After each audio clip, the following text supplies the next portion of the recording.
उरकाय पटकन रानातली कामं उरकावं लागते आणि परत तुझ्या भावाच्या पोरीच्या लग्नाला जायचंय आपल्याला. पण त्यांचा लग्नासाठी फोन आलता का आपल्याला? व्हॉट्सअपला पत्रिका पाठवली की त्यांनी. फोन नव्हता काय केला त्यांनी? फोन नाही आला पण व्हॉट्सअपला पत्रिका आली बा त्यांची. अहो अशी व्हॉट्सअपला पत्रिका तर कुणी कुणाला पाठवतंय. त्यांचा फोन नाही ना आला आपल्याला. नाही. मग आपण अजिबात लग्नाला जायचं नाही. तो माझा भाव असो नाहीतर कुणी असो. एवढं काय त्याच्यात तवा, कामाच्या मध्ये विसरले असते एवढं काय मनाव घ्यायचं तवा. अहो असं कसं म्हणताय तुम्ही? त्यांनी एक तरी फोन करायला पाहिजे होता आपल्याला. अगं तुला डोक्याला राग धरती बघ.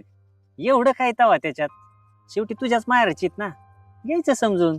अहो आपण समजून घेतोय ना, म्हणूनच लोक आपला जास्त फायदा घेतात बघा. अहो त्यांनी मोठ्या मोठ्या घरी जाऊन पत्रिका दिल्या. त्याच्या सख्या बहिणी मोठ्या घरी दिल्यात ना, हा. त्यांना पण त्यांनी घरी जाऊन पत्रिका दिल्या. माझ्या काही बहिणींना पण त्यांनी घरी जाऊन पत्रिका दिल्या. पाहुण्या रावळ्यांना पत्रिका दिल्या. काही लोकांना तर फोनवर त्यांनी आमंत्रण दिले, पण साधा त्यांनी आपल्याला एक फोन सुद्धा नाही केला.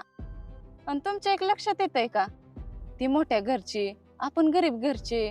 आपली परिस्थिती गरीब असल्यामुळे आपल्याकडून काय मिळायचंय त्यांना, म्हणून ते आपल्याला आमंत्रण द्यायचं टाळतात. अहो सरळ सरळ तिथं आपला अपमान केला जातोय. आणि जिथं माझ्या नवऱ्याचा अपमान होईल ना, तिथं मी पाऊल सुद्धा टाकणार नाही, भलं ती माझं माहेर असो. खरंय अगं तुझं. त्यांनी ना आपल्याला पत्रिका घरी आणून नसती दिली तरी चालली असती, पण आपल्याला त्यांनी कॉल करून जरी सांगितलं असतं ना लग्नाला या, तरी सुद्धा आपल्याला जायला आनंद वाटला असता. कुणी गरीब कुणी श्रीमंत असा भेदभाव नाही ठेवला पाहिजे. खरंच त्यांचं सुद्धा चुकलंयच बरं का. हा त्यांचं चुकलंच, पण मी तुम्हाला अजून एक सांगते.